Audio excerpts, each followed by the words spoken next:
मैं अशोक बिस्वाल हूँ, मूलतः रहने वाले उड़ीसा से हूँ। करीब 4 साल से मैं मध्य प्रदेश में अभी निवास कर रहा हूँ। मेरा एजुकेशन वगैरह Indian institute of forest management से हुआ है। मेरा ज़्यादातर मैं एक वाइल्ड लाइफ एक्सप्लोरर हूँ, नेचर एक्सप्लोरर हूँ। पूर्व भारत और मध्य भारत में जितनी भी नदियाँ हैं और तालाब हैं और जितनी भी पानी वाला एरिया, उसका ऊपर से मैं काफ़ी शोध कर रहा हूँ। करीब लास्ट 10 साल से मैं इसके ऊपर काम कर रहा हूँ। उसके ऊपर मेरा 5 किताब भी है। अभी मैं नर्मदा नदी की और उसके आसपास जितने भी जलाशय हैं उसके ऊपर मैं मेरा ये फोकस कर रहा हूँ। बहुत संक्षिप्त में, लेकिन आपने काफ़ी महत्वपूर्ण परिचय दिया अशोक जी। हम जानना चाहेंगे, आपने मध्य प्रदेश की जीवन रेखा नर्मदा को काफ़ी सम्मान दिया है, उसे पूजा भी है और उसके बारे में काफ़ी शोध और अध्ययन भी किए हैं और आपने नर्मदा की परिक्रमा भी की है। हम जानना चाहते हैं कि वर्तमान में नर्मदा को लेकर जो एक जनमानस की धारणा है वो क्या है और आपने जो अध्ययन किया है उसमें क्या निकल कर सामने आया है? नर्मदा तो मध्य प्रदेश और गुजरात के जीवन रेखा है। मैं जब नर्मदा नदी के बारे में पहले पढ़ता था, उसका अलग से नज़ारा था मेरे दिमाग में। लेकिन जब हम लोग यहाँ पहुँचे, यहाँ पे हमने काम शुरू किए और लोगों का स्पेशली जो भक्ति भाव देखे हमने, उसमें हमको लगा कि उस नदी में कुछ तो है। और काफ़ी सारे लिटरेचर्स, काफ़ी सारे जितने लोग काम किए उनसे बातचीत करने के बाद पता चला कि यूनिक चीज़ है इस रिवर में, जो कि लोगों को खींच रहा है। और मेरा खुद का ऑब्जर्वेशन से मुझे ये लगा कि नर्मदा सिर्फ एक नदी नहीं है, एक तो एक संस्कृति और परंपरा का एक प्रवाह है जो कि लोगों को जोड़ रहा है। लेकिन दुखद ये भी रहा है कि नर्मदा का जो अस्तित्व पहले जैसा था, अभी उसका अस्तित्व थोड़ा धीरे धीरे क्षय हो रहा है। हमने जीआईएस के माध्यम से, जीआईएस जो स्टडी होता है उसके माध्यम से पूरा नर्मदा बेसिन पे हमने स्टडी किया और उसमें हम लोग देखे कि कहाँ पे डिस्टर्बेंस किस तरह से हो रहा है।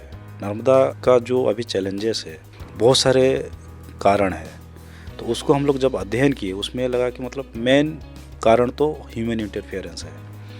तो हमने उसमें देखे कि कहाँ पे अगर हम किस तरह से उसमें इम्प्लीमेंट लाते हैं तो नर्मदा को ज़्यादा बेनिफिट होगा।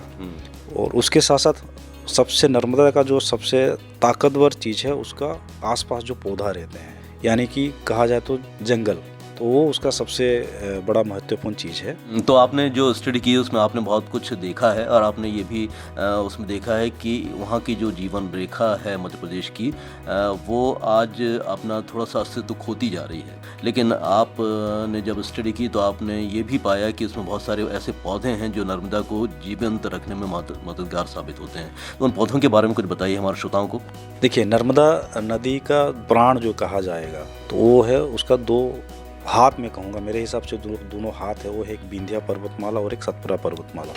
और दोनों पर्वतमाला में जो भी वृक्षराजी हैं वो उनका नर्मदा में का सबसे बड़ी ताकत है। नर्मदा नदी जो है वो एक्चुअली पर्वतमाला से ही निकली है और पर्वतमाला ही उसको सपोर्ट कर रहे हैं। तो विंध्या पर्वत और सतपुड़ा पर्वत में जितना भी जंगल है और जितना भी पौधे हैं वो सब उसको मददगार कर रहे हैं। और उन पौधों में से एक प्रजाति का पौधा ऐसा है जो कि नर्मदा और किसी भी नदी के तट क्षेत्र में पाया जाता है, जो कि एंटायर मध्य प्रदेश और बाकी लैंडस्केप का वो हाइड्रोलॉजी को मेंटेन करके रखते हैं। उसको हम तट क्षेत्र वाला जंगल कहते हैं। और वो सबसे मतलब इम्पोर्टेंट चीज़ होता है किसी भी नदी या वेटलैंड की बात करते हैं तो नर्मदा जी का वही सबसे बड़ी ताकत है। और वो धीरे धीरे लुप्त हो रहा है उस तटीय क्षेत्र वाला जंगल एरिया। एक तो हम लोग जंगल तो ऐसे ही जा रहे हैं, लेकिन तटीय क्षेत्र वाला जो जंगल है, जो कि सबसे कॉम्प्लेक्स सिस्टम माना जाता है, वो धीरे धीरे मनुष्य या हम लोगों के जो हम लोग ज़्यादा इंटरफेयर कर रहे हैं नर्मदा रिवर के ऊपर, वो लॉस होने के बाद उससे नर्मदा जी का पानी में गुणवत्ता में काफ़ी कमी आ रही। तो ये जो पौधे हैं इनका होना कितना ज़रूरी हो गया और किस प्रकार की क्षति पहुंच रही है अगर ये पौधे ख़त्म होते जा रहे हैं तो? देखिए, तटीय क्षेत्र में जितने भी पौधा रहते हैं उसको राइपेरेंट प्लांट कहा जाता है इंग्लिश में उसको। तो उनका मेन जो रोल रहता है जो नदियों के ऊपर, वो है उनका जड़ों में जो रहता है, जड़ों का एक ताकत रहता है, वो सॉइल को बाइंड करके रखता है, जिसमें सॉइल इरोजन नहीं होता है। नर्मदा का जो तटीय क्षेत्र जो जंगल है उसमें घास से लेके झाड़ियाँ से लेके बड़े वृक्ष तक उनका जो जड़ों का एक इंटरकनेक्शन रहता है, जो कि एक सेना की तरह काम करते हैं। नुकसान होता है या सॉइल इरोजन जो होता है बोलते हैं, उसको काफ़ी कंट्रोल करते हैं। और उनका और एक रोल है, जब कहीं अगर प्राकृतिक दुर्विपाक हो रहा है या जैसे कि बाढ़ आ रहा है तो उस जो तटीय जंगल रहता है उनका काफ़ी रोल रहता है कि उसको कैसे कंट्रोल करें। अशोक जी, ये जो नर्मदा का जल है वो सभी के लिए पावन जल माना जाता है और बहुत सारे लोग अलग अलग पर्व उत्सव के दौरान वहाँ पर जाते हैं, स्नान करते हैं। इस जल के औषधि गुणों के बारे में आपसे पूछा जाए, क्योंकि आपने काफ़ी अध्ययन किया है नर्मदा का, क्या कहेंगे? देखिए, नर्मदा जी पे जो पानी आता है, या एक तो ये जंगल से सृष्टि हुआ है नर्मदा जी का। विंध्या पर्वतमाला और सतपुरा पर्वतमाला से जब पानी निकलता है बारिश के समय पे, खाली पानी नहीं आता है, ये दोनों पर्वत से जितने भी मिनरल्स वो बहा के लेके आता है, नर्मदा जी में डिपॉजिट करता है। उसके साथ साथ दोनों घाटियों में मतलब हजारों संख्या में मेडिसिनल पौधा है, जिसके वजह से उस मेडिसिनल पौधा का जो जड़ से जो मेडिसिनल गुणवत्ता निकलता है वो आके नर्मदा जी पे मिलता है। अच्छा। एक नर्मदा का पानी को इसीलिए पवित्र ही माना जाता है और मेडिसिनल के रूप पे यूज भी किया जाता है। तो ये सबसे एक बड़ी महत्वपूर्ण चीज़ है। और हम जानना चाहेंगे कि आप जब नर्मदा की परिक्रमा पर निकले तो आपने वहाँ का जो लोकल जो एरिया है उसको किस रूप में देखा, वहाँ के लोग किस प्रकार से नर्मदा के संरक्षण के लिए आ गया है? नर्मदा जी की जब मैं परिक्रमा कर रहा था तो उसमें एक चीज़ तो काफ़ी मुझे, हजारों लोग पैदल परिक्रमा कर रहे हैं। दोनों तटों पे मैंने देखा, दोनों दक्षिण तट जो कहते हैं, करीब 3-4 हज़ार से ज़्यादा आश्रम है, उससे ज़्यादा होगा शायद, ओके। लेकिन लोगों का जो भरोसा है नर्मदा जी पे, वो खाली एक अपने स्वार्थ के लिए वो लोग कर रहे हैं कि हमको मुख्य प्राप्ति होगा, ये होगा। और लेकिन जो एग्जैक्टली नर्मदा जी को जो चाहिए वो एक्चुअली वहाँ पे नहीं हो रहा है, क्योंकि हम लोग जितना नर्मदा जी पे आसपास जितना हम लोग ज़्यादा इंटरफेयर करेंगे या आश्रम जितना भी बन रहा है। अशोक जी, हम जानना चाहेंगे कि नर्मदा की परिक्रमा आपने की, आपने बहुत सारे लोगों को देखा, आपने उसके आसपास के लोगों को देखा, तो नर्मदा जी को वो जब पूजते हैं, उसका सम्मान करते हैं, तो क्या उसके संरक्षण के लिए भी उतना ही योगदान दे रहे हैं अपना? हाँ, संरक्षण के लिए तो लोग योगदान दे रहे हैं, लेकिन एक वैज्ञानिक जो उनके ऊपर जो एक अवेयरनेस आना चाहिए वो नहीं है उन लोगों में। हम लोग ज़्यादातर किसी नदी की अगर हम संरक्षण की बात करते हैं, इन जनरल लोग साफ़ सफाई में ज़्यादा ध्यान देते हैं जी, लेकिन उससे ज़्यादा महत्वपूर्ण है सही तरीके से उसके दोनों किनारे को हरा भरा करना है, यानी कि पौधों लगा के। बहुत सारे जगह पे देखते हैं कि चूर्नी उड़ाते हैं, ओके, देखा जाए तो वो साड़ी ही है, और वो बहुत सारी जगह पे कहीं पे प्लास्टिक तो नहीं कहा जाएगा, लेकिन पॉलीसारी जो रहता है वो काफ़ी नुकसानदायक रहता है। लेकिन लोग सोच रहे हैं नर्मदा के संरक्षण के लिए, लेकिन उनको जो जिस तरह से वैज्ञानिक गाइडेंस चाहिए वो उनको सही मात्रा से नहीं मिल पा रहे हैं, जो कि चाह रहे हैं लेकिन वो गलत तरीके से उसको संरक्षण करने में लगे हैं। आपने अध्ययन के दौरान और नर्मदा की परिक्रमा के दौरान, उसकी यात्रा के दौरान, क्या आपने लोगों को कुछ इस प्रकार के जागरूक करने की कोशिश की है ताकि हमारा ये जो पावन नर्मदा है उसका अस्तित्व बरकरार रहे? जहाँ पे मेरा हल्टिंग करता था मेरे परिक्रमा के दौरान, काफ़ी सारे जगह पे देखा कि लोग वहाँ पे जो पौधारोपण कर रहे हैं नर्मदा की ये के लिए, ज़्यादातर आश्रम वगैरह या कहीं पे भी, तो उनका मेन फोकस ज़्यादातर फलदार पौधा पे रह रहा है। और उस फलदार में से ऐसे भी बहुत सारे पौधा है जो कि विदेशी है, और फलदार से तो हमको तो फ़ायदा मिलता है, लेकिन नर्मदा किनारे जो आसपास में जो जीव जंतु रहते हैं और बाकी जो उनका अलग से बेनिफिट नर्मदा जी को मिलता है वो उससे पौधा से नहीं हो पाता है।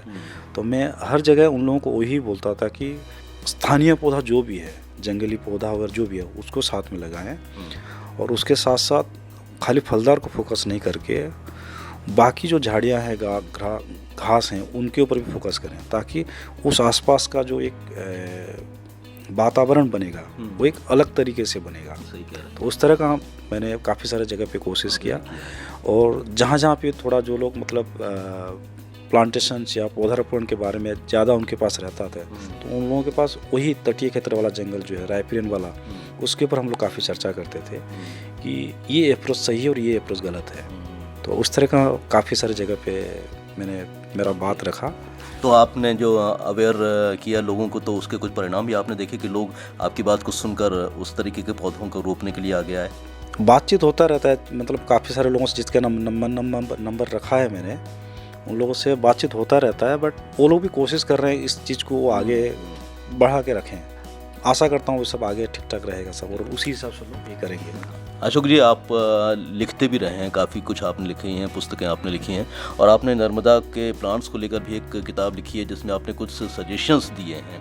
उन सजेशंस के बारे में बताएं कि उस किताब में क्या सजेशन है प्लांट्स को लेकर, किस प्रकार के पौधे रोपने के प्रति आपने जोर दिया है? देखिए, पौधारोपण एक, अगर इन जनरल देखा तो एक सिंपल प्रक्रिया है और कॉम्प्लेक्स प्रक्रिया भी है। अगर नर्मदा नदी की बात करते हैं या किसी भी नदी की बात करते हैं, उसके किनारे अगर हम पौधारोपण की बात करते हैं तो उसका जो तट क्षेत्र जो है वो अलग अलग जगह पे उसका अलग अलग ज़मीन का लेयर रहता है।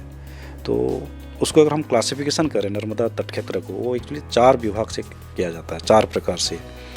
तो तट क्षेत्र 1, तट क्षेत्र 2, तट क्षेत्र 3, तट क्षेत्र 4, उसको राइफरेंस जोन 1, 2, 3, 4 करके हम लोग जोन से विभाग करते हैं। तो जो नर्मदा नदी की जो पानी वाला जो हिस्सा है और जहाँ ज़मीन मिलता है उसको राइफरेंस जोन 1 कहा जाता है। उसके ऊपर जो थोड़ा ढलान वाला एरिया रहता है या कहीं कहीं उसको आपका रेतीला एरिया रहता है, उसको राइफरेंस 2 कहा जाता है। और बहुत सारे जगह पे पूरा स्टीप रहता है तो उसको 3 रेफरेंस जोन 3 कहा जाता है। और उसके बाद जो ज़मीन वाला एरिया आ जाता है उसको रेफरेंस जोन 4 कहा जाता है।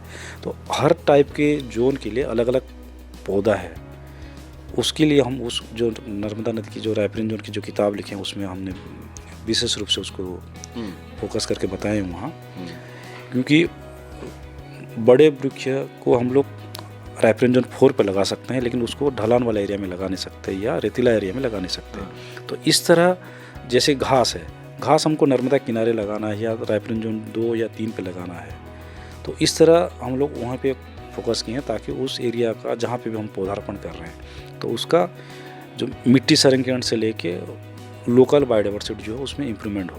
तो उसी हिसाब से हमने उसमें बताया है। तो नर्मदा जयंती पर एक मेले जैसा वातावरण हम देखते हैं पूरे होशंगाबाद ज़िले में और लोग बढ़ चढ़कर उसमें शामिल होते हैं जब भी नर्मदा जयंती का अवसर आता है। उस चित्र को आपने किस रूप में महसूस किया है, उस दृश्य को किस रूप में आपने अनुभूति की है उसकी? मेरा पहला अनुभव नर्मदा जयंती का रहा 2018 पे। मैं भी काफ़ी उत्सुक था कि नर्मदा जयंती क्या है। वो तो शाम को ही मनाया जाता है और करीब शाम से, एक तो मैं फोटोग्राफर ही हूँ, मैं सोचा कि इस जयंती को मैं कैप्चर करूँ। धीरे धीरे लाखों लोग आते हैं। मैं ये होशंगाबाद शहर की बात कर रहा हूँ जहाँ पे मेरा पहला नर्मदा जयंती मैंने मनाया वहाँ, और शाम के 2 घंटे के अंदर लाखों लोग आए हैं और नर्मदा में दीपमय की है, दीप जला के जो भी पूजा करते हैं उसमें। तो और उसमें जो एक माहौल बनता है नर्मदा जी को पूजा करने में, वो तो एक तरह से हम प्रकृति को पूजा कर रहे हैं। काफ़ी जोश रहा, काफ़ी अच्छा लगा मुझे कि लोग इतने मान रहे हैं। ओके, और बहुत सारे लोगों से मेरा उस टाइम पे बात भी हुआ कि संरक्षण के लिए हम लोग क्या कर सकते हैं, तो सब अच्छे बात भी करते हैं। लेकिन रात को 9 बजे के बाद जब दिया बुझ जाता है, मुझे नर्मदा जी को देख कर थोड़ा दुखी महसूस हुआ, क्योंकि हम इतने सारे दिया जला रहे हैं और बहुत सारे जगह पे दिया में हम लोग कहीं पे हम प्लास्टिक का या जो मोम जला रहे हैं या प्लास्टिक का जो दोना बोलते हैं पोता, वो जला रहे हैं। बहुत सारी जगह पे घी की जगह अलग प्रकार का तेल यूज किया जा रहा है और बहुत सारी जगह पे दीप थोड़े से जल के बुझ रहा है। तो उससे नर्मदा जी के पानी में वो एक अलग टाइप का एक पोल्यूशन हो रहा है। तो उसके ऊपर काफ़ी लोग कम ध्यान दे रहे हैं। लेकिन बहुत सारी जगह ऐसे भी मैंने देखा जो कि आटे से दिया का जगह बनाते थे, वो एक अच्छा है। लेकिन एक चीज़ उसमें मुझे काफ़ी ये लगा कि उसके बाद हम लोग तो नर्मदा जयंती मना लिए, वो हमारा एक श्रद्धा था और हमको शांति मिला, खुशी मिला, ये है। लेकिन उसके बाद जो नर्मदा जी पे जो मतलब जो एक तरफ से जो इकट्ठा हो गया, जो कि मतलब उसको पोल्यूशन ही कहा जाएगा, और उसके साथ साथ उसी जहाँ पे हम लोग लाखों दिया जला रहे हैं, ओके, तो वहाँ पे जो पानी में जो जीव जंतु हैं उनके लिए उस टाइम पे काफ़ी थोड़ा ये रहता है। लेकिन इसको किस तरह से हम लोग, क्योंकि हम लोग हमारा श्रद्धा नहीं छोड़ सकते, हमारा भक्ति नहीं छोड़ सकते, तो इसको किस तरह से हम लोग इस तरह से मनाएं जैसे कि मतलब आसपास में जो जलीय जीव हैं या पक्षी हैं उनको ना डिस्टर्ब हो। कहने का मतलब ये है कि अपनी श्रद्धा तो रखें ही, लेकिन जब हम दीपदान करते हैं या फिर उस पर कुछ चीज़ें चढ़ाते हैं तो उसको क्लीन करने की जिम्मेदारी भी हो तो हमारा ये काम सार्थक सिद्ध होगा। सही बता रहे हैं। तो आप अब वर्तमान में क्या आपकी एक्टिविटीज़ चल रही हैं जिसके बारे में आप हमारे श्रोताओं को बताना चाहेंगे नर्मदा को लेकर? अभी हम लोग होशंगाबाद ज़िले में 2 जगह पे हम लोग एक पायलट स्टडी करा रहे हैं, जिसमें हम लोग वैज्ञानिक तरीके से उसका जो राइफरेंस जोन एरिया है उसको हम लोग डेवलप कर रहे हैं। तो वहाँ से हम लोग मध्य प्रदेश सरकार, स्थानीय जो समुदाय हैं और जो गाँववासी हैं उनसे मिलके हम लोग वहीं पे किस तरह से पौधारोपण करने से उसका तटीय क्षेत्र सुरक्षित रहेगा और ऐसे मॉडल बाकी जो एरिया है जिले की और बाहर की उन लोगों को प्रेरणा बने, तो उसके ऊपर हम लोग अभी काम कर रहे हैं। अच्छा। अशोक जी, आप किसी ऑर्गेनाइजेशन से भी जुड़े हुए हैं और उसके माध्यम से भी आप जल स्रोतों के संरक्षण की काम में अपना हाथ बढ़ा रहे हैं, वो उसके बारे में कुछ बताइए। हाँ, अभी मैं एक नेचर कंजर्वेंसी इंडिया के ऑर्गेनाइजेशन से उसी के साथ मैं जुड़ा हूँ। वहाँ पे मैं एच साइंटिस्ट काम कर रहा हूँ और हम लोग अभी नर्मदा स्पेशल मध्य प्रदेश के नर्मदा नदी में काफ़ी फोकस कर रहे हैं और मध्य प्रदेश शासन से हम मिलकर अभी होशंगाबाद में हम लोग पायलट स्टडी कर रहे हैं। अच्छा, नर्मदा के जो जीव जंतु हैं उनके बारे में आप क्या कहते हैं कि नर्मदा यदि प्रदूषित होती है तो उस पर क्या असर पड़ता है? नर्मदा नदी खाली मध्य प्रदेश के लोगों का जीवन रेखा नहीं है। मध्य प्रदेश में जितना जीव जगत है, मतलब जीव जंतु हैं, उन सभी का वो जीवन रेखा है। हम लोग ज़्यादातर देखते हैं कि नर्मदा नदी पे लोकमानस ही परिक्रमा करते हैं, लेकिन मेरा खुद का अनुभव, बहुत सारे ऐसे जानवर हैं, बहुत सारे ऐसे पक्षियाँ हैं जो कि नर्मदा के भी परिक्रमा करते हैं। मेरा मानना वही है, क्योंकि मैं इतने सालों से जब मैं वहाँ पे काम कर रहा हूँ देखता हूँ कि बहुत सारे पक्षियाँ अलग अलग टाइम पे आते हैं वहाँ, और मेरा मानना वही है कि वो लोग भी नर्मदा जी के लिए दर्शन के लिए आते हैं। लेकिन हम लोग इंसान के नाते उन लोगों के लिए अच्छा परिवेश नहीं छोड़ रहे हैं, जो कि वो धीरे धीरे मतलब नर्मदा से शायद दूर भी जा रहे होंगे। करीब देखा जाए तो 276 प्रजाति का पक्षी यहाँ पे पाए जाते हैं नर्मदा बेसिन पे। 120 से ज़्यादा मछली पाए जाते हैं। 4000 से ज़्यादा पौधा है यहाँ नर्मदा बेसिन पे, जो कि नर्मदा का जो हम लोग जो ऐसे मानते हैं। और नर्मदा किनारे अगर देखा जाए तो जहाँ पे नर्मदा उत्तरमुखी बहता है वहाँ का पानी को काफ़ी मेडिसिनल मानते हैं। उसका रीज़न 4-5 चीज़ें भी है। मेरा खुद का अनुभव ये है कि जहाँ पे भी उत्तर तट है वहाँ पे नर्मदा का गहराई ज़्यादा होता है, और वहाँ पे जो नर्मदा जी का वाहन जो है मगरमच्छ, वो उसी उत्तर तट में ज़्यादा पाए जाते हैं। और उसका रीज़न्स वहीं पे कहीं पे अगर कहीं बड़े जानवर मिलते हैं, जैसे मगरमच्छ है, तो मगरमच्छ का मेन खाना वहाँ पे बड़ी बड़ी मछली और बाकी जानवर रहते हैं। और उस बड़ी मछली में से हमारा मध्य प्रदेश का जो राज्य मछली जो है महासीर, वो उसी एरिया में निवास करता है। उन सभी चीज़ को जो उनका जो पोषण के लिए ये पौधे भी ज़रूरी है, ये पक्षियाँ भी ज़रूरी है, उनका एक अलग सा एक नेटवर्क बनता है। नर्मदा का आप शोध कर रहे हैं, अध्ययन कर रहे हैं, परिक्रमा कर रहे हैं, तो कोई यूनिक चीज़ आपको प्राप्त हुई है? बहुत सारी चीज़ें कई बार हम खोजते खोजते ऐसी जगह पहुंच जाते हैं जहां पर हमको लगता है कि ये यूनिक चीज़ हमें मिली है और इसके बारे में हमें लोगों को बताना चाहिए। नर्मदा का जब मैंने परिक्रमा कर रहा था और बाकी उससे पहले भी मैंने जितना भी लिटरेचर मैंने देखा है, नर्मदा पे ऊपर काफ़ी लोग शोध किए हैं। और सबसे यूनिक चीज़ मुझे ये लगा कि नर्मदा किनारे जीवाश्मों का भंडार है। अगर हम अमरकंटक से गुजरात मतलब समुंदर तक जाते हैं, अरब सागर, तो नर्मदा का अगर विभाग किया जाता है तो उसमें अलग अलग खंड पे अलग अलग प्रकार का जीवाश्म वहाँ पे मिला है, और जो उस नर्मदा को बताता है कि कितना प्राचीन है। और जीवाश्म एक प्रूफ है। और ये मंडला में, डुडवा में उनका एक म्यूजियम है, जीवाश्म म्यूजियम। वहाँ पे काफ़ी सारी चीज़ें अभी ऐसे म्यूजियम लोगों को दिखाया जा रहा है, जैसे कि डायनासोर है या राइनो है या नर्मदा मानव जो है, वो सब यहीं से मिला था। और वो सब चीज़ यही इंडिकेट कर रहे हैं कि नर्मदा का जो घाटी है या नर्मदा का जो क्षेत्र है वो कितना रिच था और अभी भी रिच है। तो ये उसका सबसे यूनिक चीज़ है। और पौधों की बात करें, पक्षियों की बात करें, ज़्यादातर लोग पक्षी दर्शन के लिए किसी बड़े तालाब जाते हैं या किसी जो डेजिग्नेटेड इंटरनेशनल साइट उस तरह को वो देखने जाते हैं, जैसे रामसर साइट है। लेकिन नर्मदा किनारे भी बहुत सारे ऐसे जो हैं प्रवासी पक्षी आते हैं। और पौधों में जीवंत जो fossil plant, living fossil plant जो, तो वो भी आसपास मिल रहा है। किडवक्की पौधा मिल रहा है यहाँ पे, और बहुत सारे रेयर प्लांट भी मिल रहा है, जो कि इसकी सबसे यूनिक चीज़ है ये। और एक बोलना चाहूँगा, यहाँ पे नर्मदा पे हमारा जो प्राचीन आदिम सभ्यता की बात की है हम लोग, जैसे गोंड ट्राइब हैं या बैगा ट्राइब हैं, उन लोगों का विशेष यहाँ पे काफ़ी रोल रहा है उस नदी के ऊपर। वो हम लोगों को एक अलग सा महसूस कराते हैं। उन लोगों का जो सामाजिक या परंपरा जो है वो मुझे सबसे यूनिक लगा। तो आप हमारे सुनने वालों से क्या अनुरोध करना चाहते हैं कि उन्हें अपने जल स्रोतों को बचाने के लिए, चाहे वो नर्मदा हो या फिर दूसरे जल स्रोत हों, उन्हें बचाने के लिए अपनी किस प्रकार की भूमिका का निर्वहन करना ज़रूरी है और अब ये बहुत ही आवश्यक हो गया है? देखिए, नदियों पे या पानी संरक्षण के लिए बहुत सारे लोग अभी आजकल जागरूक हो रहे हैं और बहुत सारे संस्था भी काम कर रहे हैं उसके ऊपर। अगर खाली नर्मदा की बात करें, नर्मदा की एक्चुअली सबसे बड़ी ताकत है उसका सहायक नदियाँ। मध्य प्रदेश में देखा जाए जितने सहायक नदियाँ हैं, करीब 20 सहायक नदियाँ हैं। तो अगर हम सहायक नदियों को अगर बचा लें तो वो नर्मदा जी को काफ़ी फ़ायदा मिलेगा। हम डायरेक्ट नर्मदा पे तो कर ही रहे हैं, लेकिन बाकी जो सहायक नदी है वो अभी थोड़ी गर्मी आएगा तो काफ़ी सारे छोटे छोटे जो नदियाँ हैं सूख जाते हैं। बड़ी नदी तो रहते हैं, सूखी नदी सूख जाते हैं। तो हम उस छोटे छोटे सहायक नदियों की रिवाइवल के लिए हमको काम करना चाहिए। हम लोग नर्मदा को खाली पूजा करते हैं, लेकिन उसका सहायक नदी भी नर्मदा का ही रूप है। तो उन नदियों को उसी श्रद्धा से, उसी भक्तिभाव से पूजा करके उसके ऊपर हम लोग भी काम कर सकते हैं। बहुत अच्छी बात आपने कही अशोक जी, और हम उम्मीद करते हैं कि आपने जो बात हमारे साथ की तो ज़रूर उस पर गंभीर चिंतन करेंगे, मनन करेंगे और कोशिश करेंगे कि वो आगे आकर नर्मदा के संरक्षण में अपना हाथ बढ़ाएं और हमारी ये पुण्य सलीला और कल कल छल छल करती नदी यूं ही सबको जीवन दान देती रहे, जीवन रेखा के रूप में अपना अस्तित्व बनाए रखे। हमें आगे वाले समय में देखने को मिलेगा।